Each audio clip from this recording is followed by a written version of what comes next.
नमस्कार साथियों, स्वागत है आपका चैनल पर। आज हम कक्षा 10वीं गणित अध्याय 1 वास्तविक संख्या के जो प्रश्न हैं, वस्तुनिष्ठ प्रकार के प्रश्नों की चर्चा हम आपसे करेंगे। और आज के वीडियो में हम अध्याय 1 से लेकर अध्याय 5 समांतर श्रेणियों तक के जितने भी हमारे वस्तुनिष्ठ प्रकार के प्रश्न हैं, केवल उन्हीं की चर्चा आपसे करेंगे। और इन वस्तुनिष्ठ प्रश्नों के केवल उत्तर ही नहीं बताएंगे, बल्कि आपको ये भी बताने का प्रयास करेंगे कि इन प्रश्नों के जो उत्तर हैं वो इस प्रकार से कैसे आ रहे हैं और क्यों आ रहे हैं, इसको हल करके भी आपको दिखाने का प्रयास करेंगे। तो हमारा जो वास्तविक संख्याएं वाला पार्ट है, इसके 1 नंबर के जो प्रश्न हैं वो 3 नंबर के प्रश्न यहाँ से पूछे जाएंगे। तो सही विकल्प वाले प्रश्न में हम चलें। पहले वाला प्रश्न हमारा है कि 96 और 404 का HCF होगा। तो आइए देखते हैं। सबसे पहले हमको क्या करना होगा, 96 और 404 के अभाज्य गुणनखंड ज्ञात करने होंगे। तो हम देखते हैं यहाँ पर 96 के जो अभाज्य गुणनखंड होंगे वो क्या होंगे, वो होंगे 2 गुणित 2 गुणित 2 गुणित 2 गुणित 2, 2 गुणित 2 4 दूना 8 दूना 16 दूना 32, और इसके बाद में गुणित 3।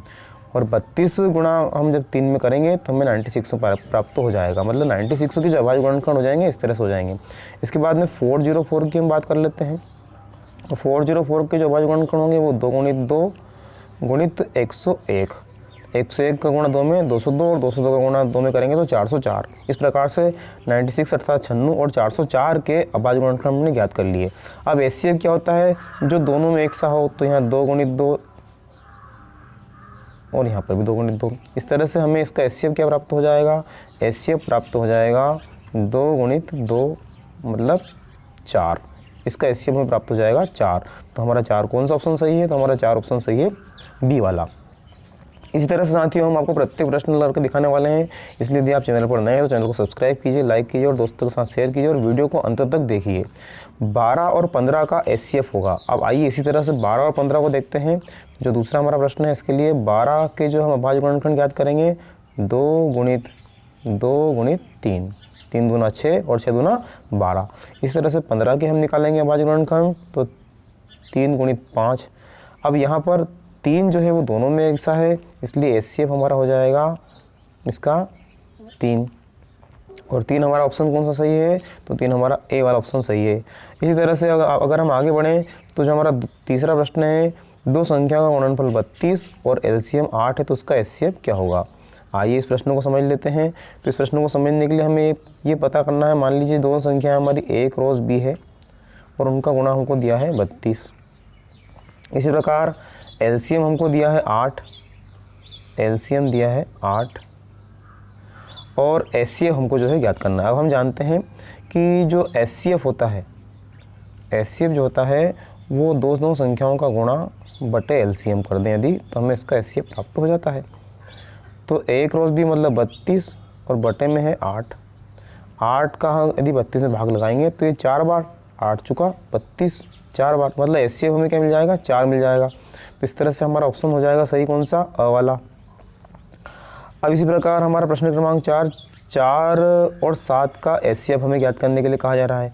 तो इसी तरह हम 4 के भी अभाज्य गुणनखंड ज्ञात करेंगे, 2 गुणित 2, और 7 के लिए निकालेंगे तो 7 का तो गुणनखंड है ही नहीं, तो 7। लेकिन हम जानते हैं कि प्रत्येक का जो गुणनखंड 1 भी होता है, तो यहाँ 1 लिख लेते हैं। हम देख रहे हैं कि दोनों में 1 है, इसलिए HCF हमारा इसका क्या हो जाएगा, HCF हो जाएगा हमारा 1।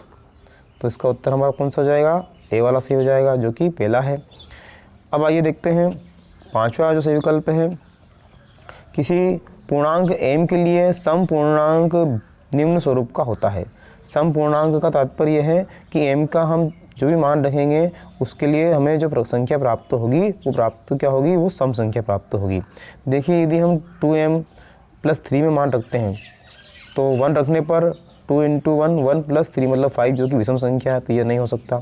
इसी तरह से यहाँ रखते हैं 2m + 1 में, तो ये भी 2 दूना 4 या कोई भी संख्या हम रखेंगे उसमें जब 1 से हम जोड़ेंगे तो ये क्या होगा, विषम संख्या प्राप्त होगी। इसी तरह से यहाँ भी विषम संख्या प्राप्त होगी। जबकि 2m में क्या होगा, 2 गुणित आप 1 रखिए 2 प्राप्त होगा, आप 2 गुणित 2 रखिए आपको 4 प्राप्त होगा, 2 गुणित 3 रखिए 6 प्राप्त होगा। मतलब 2 4 6 जितनी भी संख्याएं प्राप्त होगी सब सम संख्याएं ही प्राप्त होगी। इसलिए हमारा इसका उत्तर जो सही क्या हो जाएगा, 2m मतलब सी वाला। अब हम आगे बढ़ें तो हमारा जो अंतिम से विकल्प है छठा वाला, उसको देख लेते हैं। 5, 15 और 20 के लिए LCM और HCF का अनुपात। तो सबसे पहले हमको 5 के गुणनखंड निकालने चाहिए तो 5 गुणित 1 लिख लेते हैं इसे। इसी तरह से 15 के लिए निकालना चाहिए तो 15 के लिए आ जाएगा 5 गुणित 3। 20 के निकालें यदि हम तो 5 गुणित 2 गुणित 2। अब यहाँ एलसीएम और HCF का अनुपात हमसे पूछा जा रहा है। ये HCF है, इसका अनुपात हमसे पूछा जा रहा है। तो एलसीएम हमारा क्या होगा, तो एलसीएम के लिए लिखते हैं हम यहाँ पर सभी में जो कॉमन हो वह है 5 गुणित 2 गुणित 2 तो आ ही जाएगा, और यहाँ पर हमारा है 3, ये हमारा हो जाएगा एलसीएम, 3 भी है। तो इस तरह से, और 5 जो सभी में कॉमन है तो इसका HCF हो जाएगा 5। अब यहाँ पर 5 गुणित 2 गुणित 2 गुणित 3 और बटे में क्या आ गया है, 5 आ गया है। अब यहाँ पर हम यदि देखें तो इसका क्या हल हो जाएगा, तो इसका हल हो जाएगा 5 से 5 हो जाएगा हमारा कैंसिल, और 3 दूना 6 और 6 दूना 12, इसका उत्तर हो जाएगा 12। और 12 के बटे में कुछ नहीं, अनुपात की बात हो रही तो बटे में क्या जाएगा 1, इस तरह से इसका अनुपात हो जाएगा 12:1। तो ये हमारा ऑप्शन कौन सा सही है, ड वाला सही है, डी वाला। रिक्त स्थान की पूर्ति वाले प्रश्न के लिए हम बात करें, रिक्त स्थान की पूर्ति में पहला वाला और रिक्त स्थान तो सूत्र के रूप में दिया गया है, तो यहाँ हम क्या लिख देंगे, शेषफल भाज्य बराबर भाजक गुणित भागफल धन शेषफल हो जाएगा। इसी प्रकार से 8, 9 और 25 का HCF। दूसरे वाले की बात करें तो 8 के गुणनखंड निकाल लेते हैं, 2 गुणित 2 गुणित 2। 9 के निकालेंगे तो 3 गुणित 3। 25 के निकालते हैं तो 25 का आ जाएगा 5 गुणित 5। मतलब यहाँ पे कोई भी अंक नहीं है, मतलब गुणा में 1 तो है ही, इसलिए इसका भी HCF क्या हो जाएगा, 1 हो जाएगा, और 1 HCF हो जाएगा। तो उत्तर हमारा कहाँ है, यहाँ लिख देंगे हम 1। सत्य सत्य की यदि बात करें तो जो पहला वाला हमारा सत्य सत्य का है, 2 धनात्मक पूर्णांक संख्याओं A और B रहने पर ऐसी अद्वितीय पूर्ण संख्या Q और R विद्यमान है कि A बराबर BQ प्लस R और Q छोटा बराबर R और छोटा B। तो ये जो है हमारा जो प्रमेयिका है उससे क्या है, हमारा ऑटोमेटिक सत्य यूक्लिड डिवीजन एल्गोरिथम की प्रमेयिका का एक कथन है, और यही कथन उसमें दिया गया, तो ये सत्य है। इसके बाद में दूसरा हमारा है, एक प्राकृत संख्या का अभाज्य गुणनखंड उसके गुणनखंड के क्रम को छोड़ते हुए अद्वितीय होता है, तो ये भी हमारा सत्य है। दोनों ही हमारा ऑप्शन क्या है, सत्य है।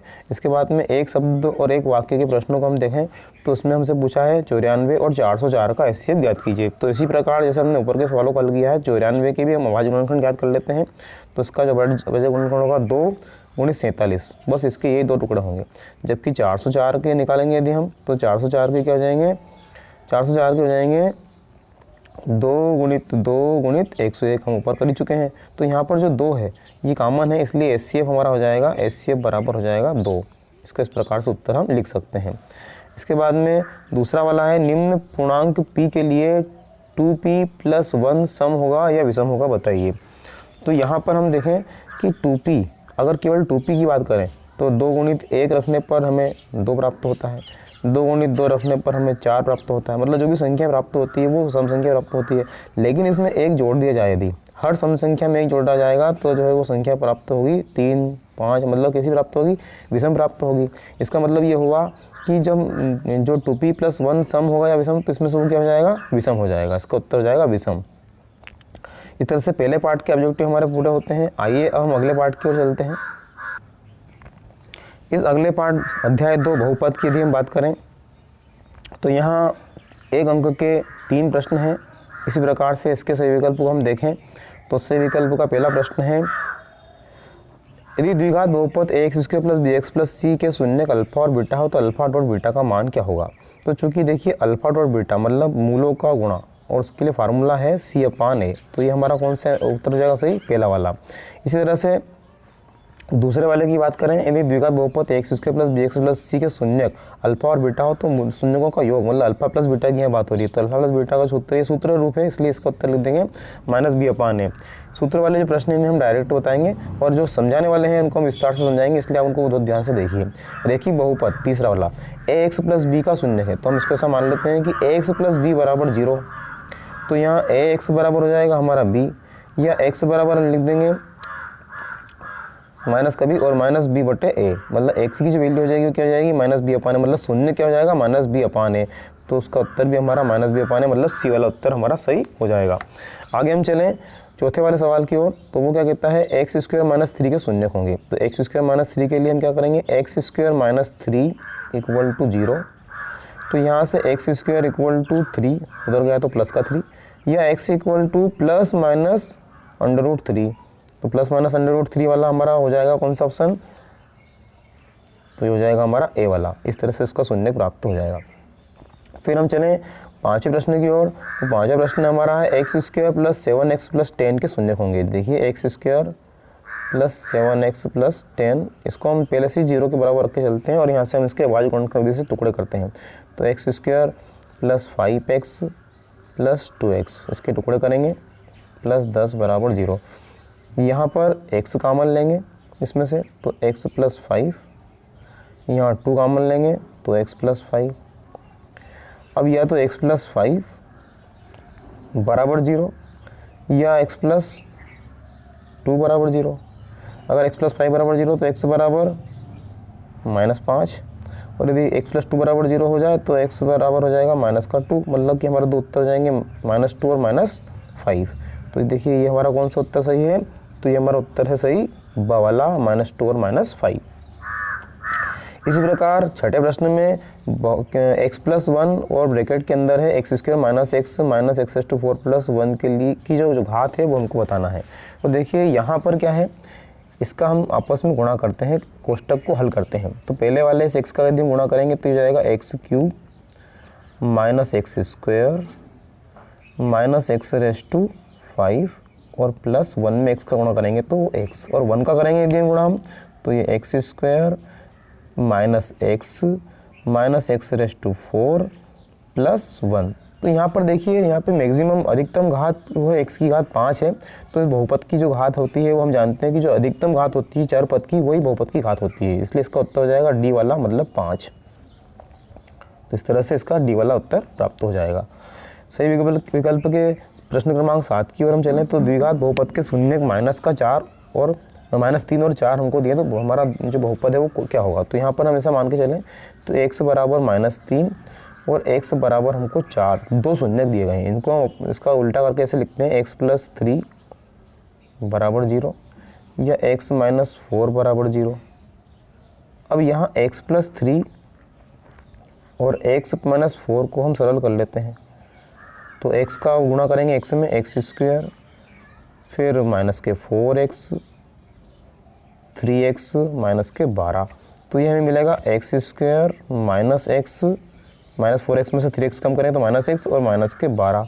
तो हमारा बहुपद हो गया x square minus x minus 12, जो कहाँ पर है, जो है अ वाला, x square minus x minus 12। इस तरह से इसका ये उत्तर हो जाएगा।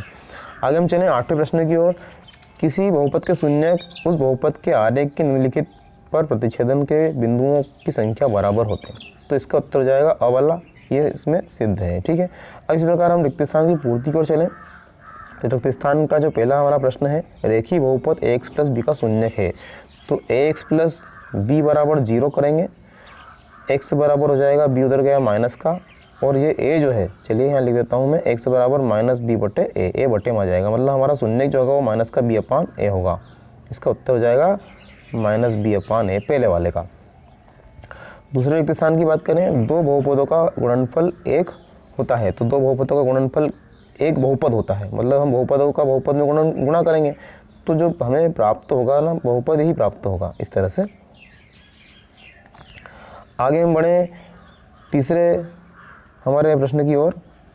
तो x square plus 4x plus 8 के शून्यकों का योग। तो शून्यकों का योग की यदि बात हो रही है तो यहाँ पहले देख लेते हैं। एक्स स्क्वायर मतलब a का मान 1 है, b का मान 4 है और c का जो मान है वो है 8। अब शून्यकों का योग जो होता है अल्फा प्लस बीटा बराबर माइनस बी अपान ए। ठीक है, तो ये हो जाएगा, यहाँ पर माइनस का चिन्ह लगा है तो -4 और बटे में 1, तो हमारा शून्यकों का जो योग है हो जाएगा -4। इसी प्रकार अगले प्रश्न में उसी प्रकार की संख्या के लिए गुणा पूछा है तो उसको भी हल कर लेते हैं। अल्फा डॉट बीटा बराबर सी अपान ए होता है, तो ये हो जाएगा 8/1।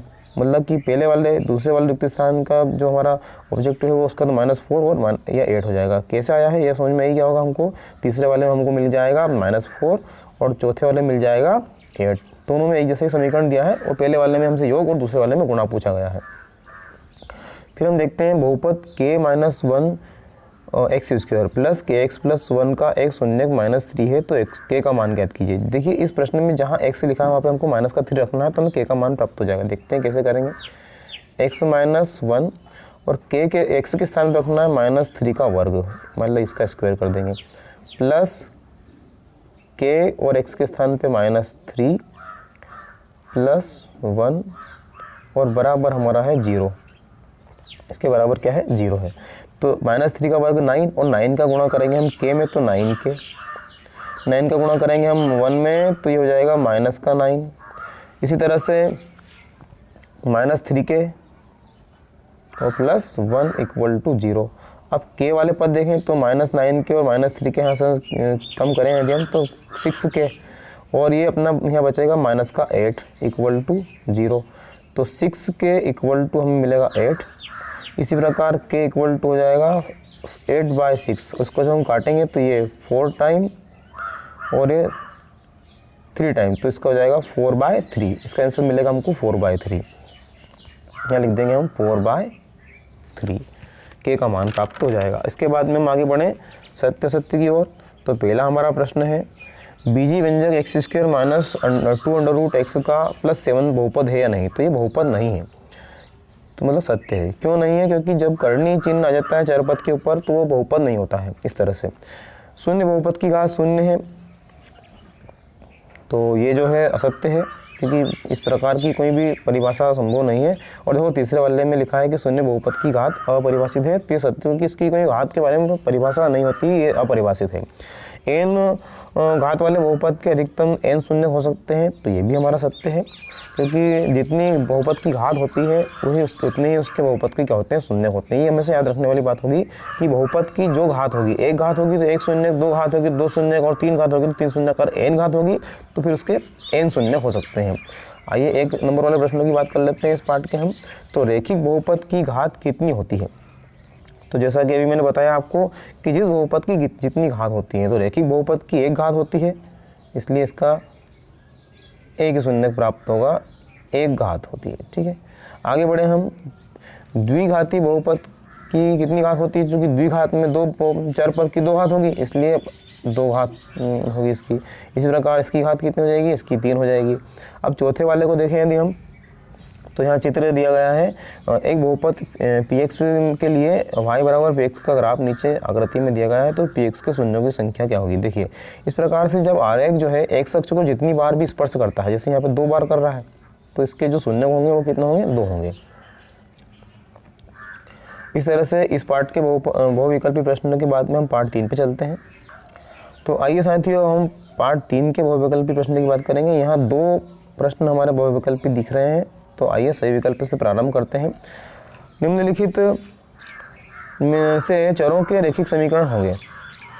तो 2 चरों में रैखिक समीकरण, जैसा कि इस पर लिखा है रैखिक समीकरण मतलब जिसमें चर पद की घात 1 होती है, और 2 चर मतलब जिसमें 2 चर भी हों। तो देखिए यहाँ 2 घात दी है 2 चर पद की, ये संभव नहीं। यहाँ भी 2 घात दी, ये भी संभव नहीं। और यहाँ पर भी 2 घातें दी, ये भी संभव नहीं। मतलब हमारा उत्तर हो जाएगा 5, चौथा वाला, जिसमें दोनों चर जो है वो 1 घात वाले हैं और उसमें दोनों ही चर उपस्थित हैं, इसलिए इसका जो 2 चरों का रैखिक समीकरण हमारा डी वाला होगा। इसके बाद में दूसरे प्रश्न में सूत्र है a1/a2 does not equal to b1/b2 हो।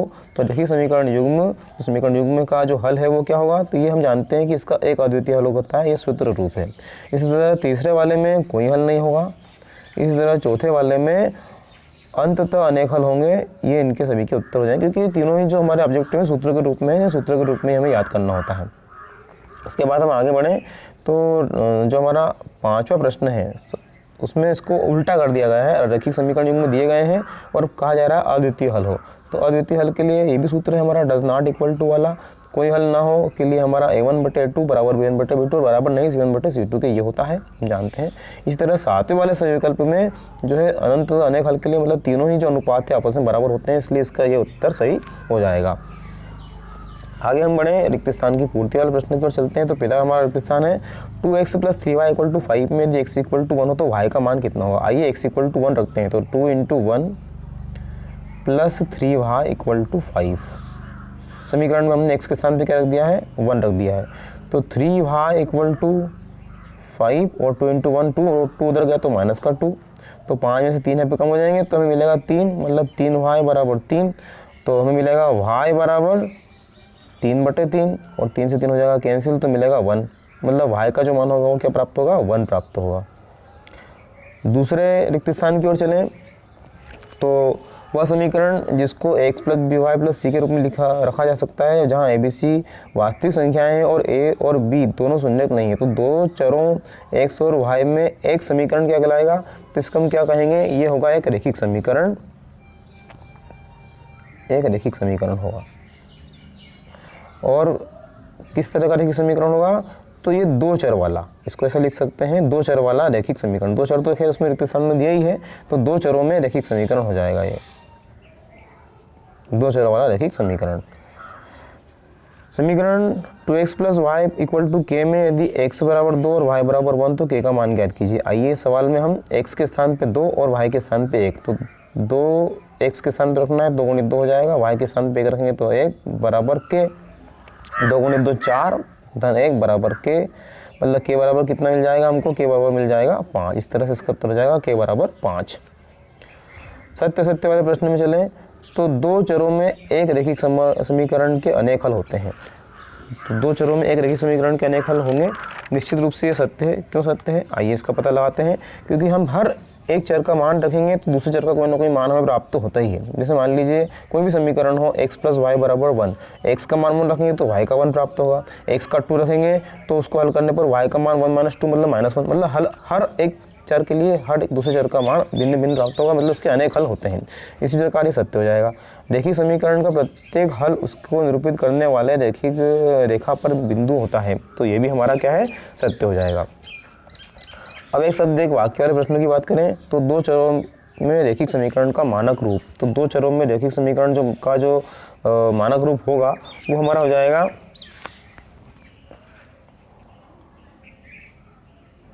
ax plus B Y plus C बराबर 0। दो चरों में रैखिक समीकरण मतलब जिसमें दो चर भी हैं और दोनों रैखिक है, मतलब दोनों चरों की जो घात है वो क्या है, एक भी है। इस तरह से फिर रैखिक समीकरण y बराबर mx प्लस सी mx प्लस 3 में यदि x बराबर -2 और y बराबर 5 हो तो m का मान क्या होगा। आइए इसे देखते हैं। यहाँ पर y के स्थान पे 5 लिखना है, चलिए हमने 5 लिख दिया है। m x के स्थान पे -2 लिखना है, ये लिख दिया, और प्लस का 3। इस +3 को उठा के हम उधर लाते हैं तो 5 - 3 हो जाएगा और ये m हो जाएगा माइनस का 2m। ठीक है, अब इस तरह से इसको यदि देखें हम तो 5 - 3 करेंगे तो 2 इक्वल टू माइनस का m 2m, तो m इक्वल टू हो जाएगा 2/-2 और 2 से 2 हो जाएगा कैंसिल, तो हमें उत्तर मिलेगा माइनस का 1, मतलब m इक्वल टू हमें क्या मिलेगा, -1 मिल जाएगा m इक्वल टू। इस तरह से इस पार्ट के बहुविकल्पी प्रश्न समाप्त हो चुके हैं। अगले पार्ट की ओर चलते हैं। द्विघात समीकरण वाले इस पार्ट में भी हमारे जो 1 नंबर वाले प्रश्न हैं उनकी संख्या 2 है। तो आइए इस द्विघात वाले समीकरण वाले पार्ट के इन प्रश्नों को हम देख लेते हैं। पहला प्रश्न हमारा सही विकल्प का है और सही विकल्प वाले प्रश्न का पहला प्रश्न यदि हम देखें तो द्विघात समीकरण x² plus bx plus c बराबर 0 के मूल समान हो तो समीकरण के वियुक्तिकर होंगे। तो देखिए मूल समान की यहाँ सीधी सी शर्त होती है कि उसके लिए d बराबर 0 होता है तभी मूल समान होते हैं। तो हमारा जो ए वाला ऑप्शन है वो क्या हो जाएगा, सही हो जाएगा। इसके बाद में समीकरण x² प्लस x - 1 बराबर 0 के मूलों की प्रकृति होगी। तो देखिए इस प्रश्न को इस तरह से हल किया जाएगा कि जो x की घात 2 का गुणांक है वो a होता है, मतलब a बराबर 1, b बराबर भी 1 और c बराबर हमें दिया है माइनस का 1। अब यहाँ पर वियुक्तिकर की जांच करने के लिए सूत्र है b² - 4ac। अब इसमें हम b का मान रखेंगे तो 1 की पावर 2 -4 इंटू a जो है वो हमारा 1 है और c का मान -1 है। तो यहाँ इसको हम हल करेंगे तो 1 माइनस माइनस प्लस और 4 इंटू 1 इंटू 1 मतलब ये 4, ये हमें मिला 5, मतलब जो कि क्या है, बड़ा है 0 से। तो d हमारा जो है वो 0 से बड़ा है और इसकी जब d 0 से बड़ा होता है तो इसका मतलब होता है कि वास्तविक और भिन्न। तो ये हमारा उत्तर हो जाएगा वास्तविक और भिन्न, मतलब b वाला। इसके बाद हम आगे बढ़ें। किसी समीकरण द्विघात समीकरण में चर की अधिकतम घात कितनी होती है। तो द्विघात समीकरण में चर जो होगा द्विघात मतलब जिसकी 2 घातें हैं तो उसकी अधिकतम घात जो है 2 हो जाएगी। द्विघात समीकरण x² plus bx plus c बराबर 0 का वियुक्तिकर होगा देखिए इसका सूत्र ही है B square minus 4ac। D बराबर जो है बी स्क्वायर माइनस 4ac, और वो हमारा पहला वाला ऑप्शन ही सही हो जाएगा, सूत्र रूप में है। इसके बाद निम्नलिखित द्विघात समीकरण के मूल में से किस द्विघात समीकरण के मूल जो है वो वास्तविक होंगे। तो यहाँ हम देखते हैं सवाल नंबर हमारा 5 है। चूँकि यहाँ पर हमें जांच करनी होगी कि जो d बराबर बी स्क्वायर माइनस 4ac वाला हमारा सूत्र है, इसमें हम पहले वाले ऑप्शन को लेकर चलें तो पहले वाले में a का जो मान है वो क्या है 1 है, b का मान है 9, तो हम 9 रखते हैं, मतलब 9 का स्क्वायर माइनस 4ac। तो हमारा जो 4 है वो सूत्र में, और a का मान 1 और c का मान भी यहाँ पे 4 दिया हुआ है। तो यहाँ हम देखें 9 का स्क्वायर मतलब 81 और 4 गुणित 4 16, तो 16 इसमें से हम कम करेंगे तो ये हो जाएगा हमारा 65, जो कि बड़ा है 0 से। तो ये हमारी जो कंडीशन है मूल वास्तविक होने की कंडीशन है, इसका मतलब हमारा जो इसका ऑप्शन हो जाएगा सही वो ए वाला सही हो जाएगा। आगे हम बढ़े देखते हैं सही विकल्प नंबर 6 की ओर। तो 2x square minus 7x plus 6 बराबर 0 के जो मूल हैं वो क्या होंगे। तो इस प्रश्न को हल करने के लिए आइए देखते हैं, इसको हल करेंगे इस तरह से 2x स्क्वायर माइनस का 7x है और प्लस 6 है, इसके टुकड़े हम करके लिखेंगे। तो 2x स्क्वायर माइनस 4x और माइनस का 3x प्लस 6 बराबर 0। देखिए 6 दूना 12 और 4 दून 3 12, मतलब हमको 12 लाना है। यहाँ से हम 2x कामन ले लेते हैं तो ये बचा x माइनस 2, यहाँ से माइनस का 3 कामन लेंगे तो ये भी हमारा x माइनस 2 ही बचेगा और बराबर में है 0। अब यहाँ पे x माइनस 2 कामन, तो चलो x माइनस 2 इक्वल टू 0 भी लिख देता हूँ मैं यहाँ, और यहाँ 2x माइनस 3, तो ये 2x माइनस 3 जो है ये 0 के बराबर। अब x माइनस 2 यदि 0 के बराबर तो x का उत्तर आ जाएगा 2, और यदि 2x माइनस 3 बराबर 0 के तो 3 उधर गया तो प्लस का 3 और बटे में आया 2, तो 3/2। इस तरह से हमें जो उत्तर मिलेंगे एक तो 3/2 और एक 2, मतलब इसके जो उत्तर हो जाएंगे 3/2 और 2 कौन सा हो जाएगा, तो ए वाला हो जाएगा। रिक्त स्थान की पूर्ति वाले प्रश्न भी की ओर चले दिए हम। तो एक समीकरण जिसमें px बराबर 0 है और px जो है दो घात का बहुपद है, मतलब एक तो बराबर 0 भी दिया है, 0 दिया मतलब वो समीकरण बन गया, और जो दो घात का बहुपद है तो वो क्या कहलाएगा, तो वो कहलाएगा द्विघात समीकरण कहलाएगा, वो कहलाएगा द्विघात समीकरण। समीकरण ऑलरेडी लिखा ही है, यहाँ पर जाएगा द्विघात समीकरण। किसी द्विघात समीकरण के अधिकतम तो 2 घात है इसलिए 2 मूल होते हैं। फिर समीकरण x माइनस 3 और x प्लस 4 बराबर 0 के मूल होंगे। तो x माइनस 3 इक्वल टू 0 करें तो x बराबर मिलेगा 3। इसी प्रकार x प्लस 4 इक्वल टू 0 करें तो x इक्वल टू मिलेगा -4, मतलब इसके जो मूल होंगे एक तो प्लस का 3 और एक माइनस का 4।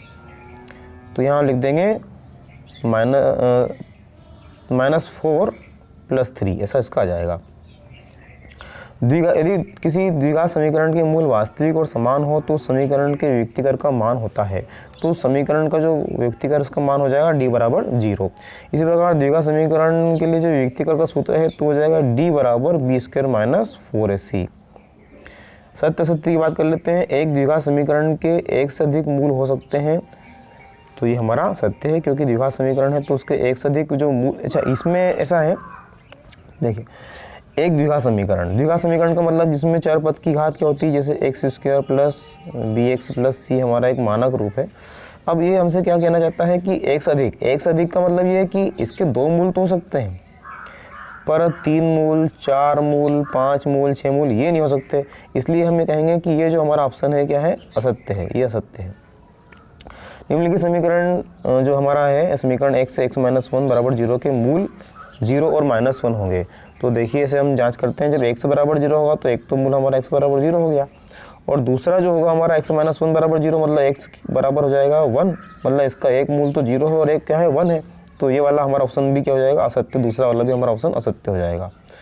इस तरह से पहला दूसरा दोनों असत्य हो गए। समीकरण के मूल समान है, तो आइए देखते हैं यहाँ पर d बराबर बी स्क्वायर माइनस 4ac में हम इसकी जाँच करते हैं। b का मान 4 दिया है ऋण का, तो ऋण 4 का वर्ग हो जाएगा।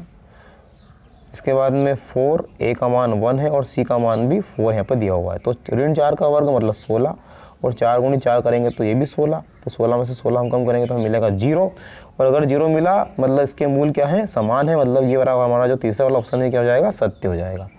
इसके बाद द्विघात समीकरण है x प्लस, चूँकि यहाँ पे चर पद की घात 1 दी गई है इसलिए द्विघात समीकरण नहीं होगा। इस तरह से हमारा केवल तीसरा वाला जो ऑप्शन है वही सत्य है, बाकी पहला, दूसरा और चौथा ऑप्शन हमारा जो है वो असत्य है। एक शब्द और एक वाक्य में उत्तर दीजिए।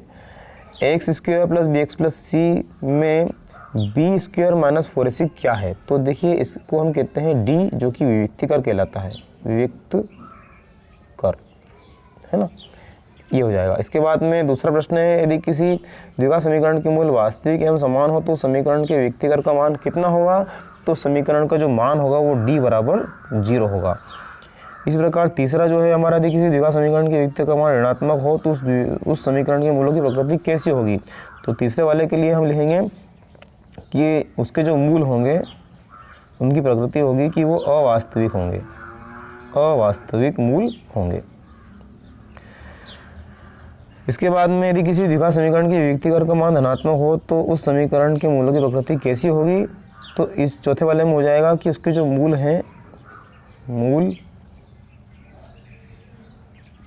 वास्तविक व असमान, उसके जो मूल है वास्तविक और असमान। इस प्रकार से इसको हम समझ लेते हैं कि d बराबर 0, d छोटा 0 और d बड़ा 0। तो पहले वाले में समान, दूसरे वाले में अवास्तविक और तीसरे वाले में हमारा हो जाएगा असमान। इस तरह से इसके ऑब्जेक्टिव हमारे समाप्त होते हैं। अगले पार्ट की ओर चलते हैं। आज के अंक में हमारा ये अंतिम पार्ट है जिसके ऑब्जेक्टिव की हम चर्चा आपसे करने जा रहे हैं। तो ये हमारा जो पार्ट है इसके भी 2 अंक के प्रश्न पूछे जाने हैं सही विकल्प की। यदि हम बात करें यहाँ से, तो पहला जो हमारा प्रश्न है सही विकल्प का, एपी में 3/2, 1/2, ऋण 1/2 और ऋण 3/2 के लिए प्रथम और सर्वांतर पद की हम बात करेंगे। तो चूँकि यहाँ पर ए बराबर हमको दिया है 3/2 पहला पद, और डी जो है, डी क्या है हम जानते हैं, द्वितीय में से प्रथम को हम घटा करके लिखते हैं, तो वो 1/2 माइनस 3/2। इसको हल करेंगे तो 1 माइनस 3/2, 1 माइनस 3/2 इट मीन्स 2/2, मतलब इसका उत्तर हमें मिलेगा -1। तो हमारा जो सर्वांतर है वो -1 होगा और प्रथम जो पद है वो होगा a = 3। तो इसका जो आंसर हो जाएगा वो हो जाएगा 3/2, है ना, तो इसका आंसर हो जाएगा 3/2 -1 पहला वाला। इसी प्रकार हम दूसरे प्रश्न की बात करें तो एपी में 10 और 7 4 का 30वां पद। तो देखिए 30वां पद मतलब a30 बराबर a + 29d। अब यहाँ पर हमारा a जो है वो क्या है, तो a हमारा है 10 और 29 गुणित d, और d का मान कितना होगा, 7 ऋण 10 करेंगे तो हमें ऋण का 3 मिलेगा, तो ऋण 3। इसे यदि हम हल करें तो 10 ऋण 87, 29 गुणित 3 करेंगे 87, तो इसका उत्तर मिलेगा -77। तो इसका उत्तर हो जाएगा -77, मतलब सी वाला। इसके बाद में हमारा तीसरा प्रश्न है -3 - 1/2 2 का 11वां पद। 11वां पद मतलब हमें इसको इस प्रकार से लिखेंगे कि a11। अब a11 मतलब a + 10d। अब देखिए a का मान यहाँ पे है -3, चलिए a के स्थान पे -3 रख देते हैं, और 10, और d का मान कितना हो जाएगा -1/2 + 3, तो ये हमें मिलेगा 5/2। इसे आप हल करके d का मान निकाल लेंगे, 5/2 मिलेगा।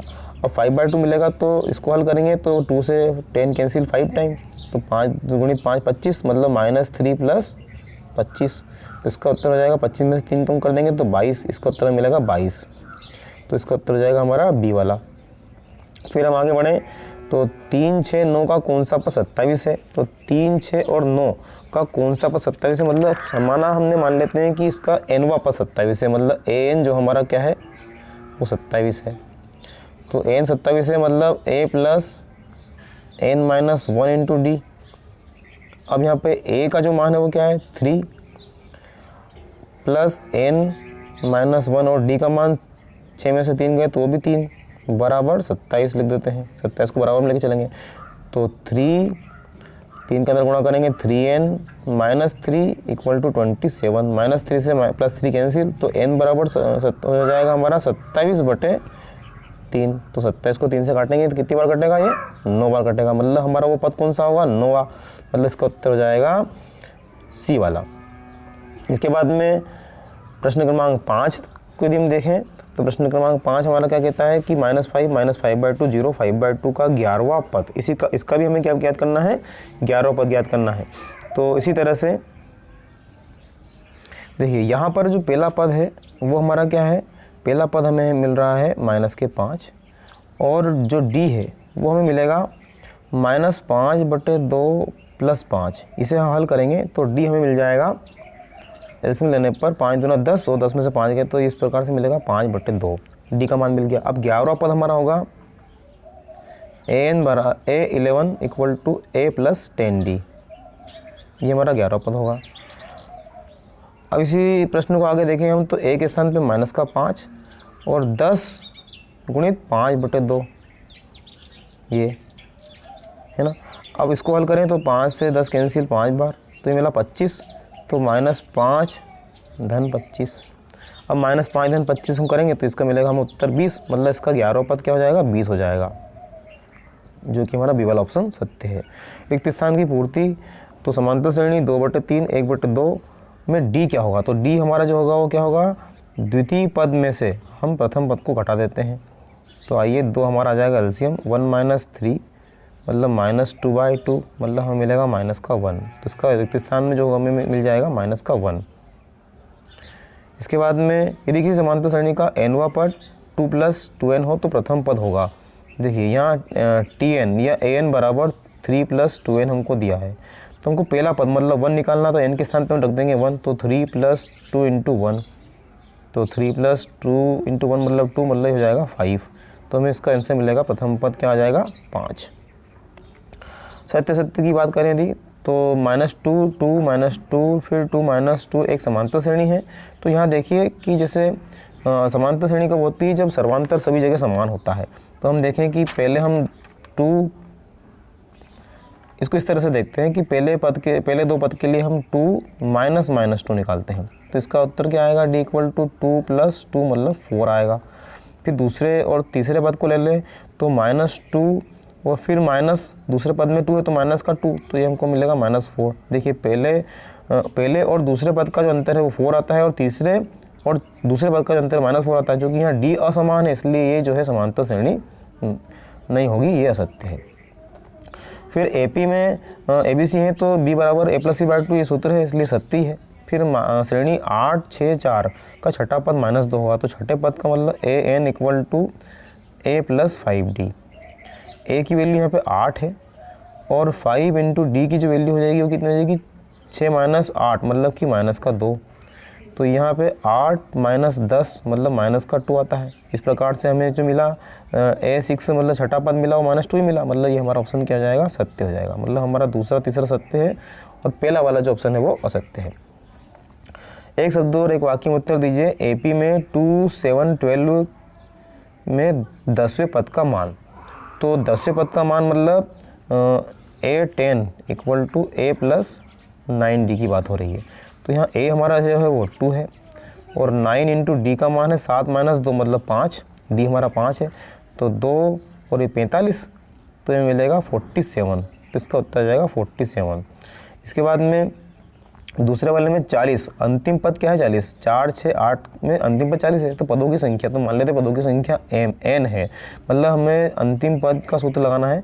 तो 40 = a + n - 1 × d हम लिख देंगे। अब यहाँ पे हमारा a क्या है? तो a है हमारा 4, n के स्थान पर n - 1 ही रहेगा, और d जो हमारा 6 - 4 मतलब कि 2 = 40। अब 4 को इधर लाएंगे तो ये मिलेगा 36 बराबर n - 1 × 2, या n - 1 = क्या हो जाएगा? ये 2/36 के, तो मिलेगा 18, या फिर हमें n की वैल्यू मिल जाएगी, ये 1 उधर गया तो 18 और 1 19। इस प्रकार हमें n मिलेगा 19, मतलब वो हमारा जो पद होगा वो कौन सा होगा? वो 19वां पद होगा। तो इस तरह से हमारे इस पार्ट के भी ऑब्जेक्टिव प्रश्न समाप्त होते हैं। तो हमने आज के इस भाग में पार्ट 1 से लेकर पार्ट 5 तक के सभी ऑब्जेक्टिव प्रश्नों को हल करवाया है। अगले पार्टों में हम आगे के पार्टों के ऑब्जेक्टिव प्रश्नों को हल करवाएंगे, इसलिए वीडियो को आप जरूर पूरा देखें और दोस्तों के साथ शेयर करें। धन्यवाद।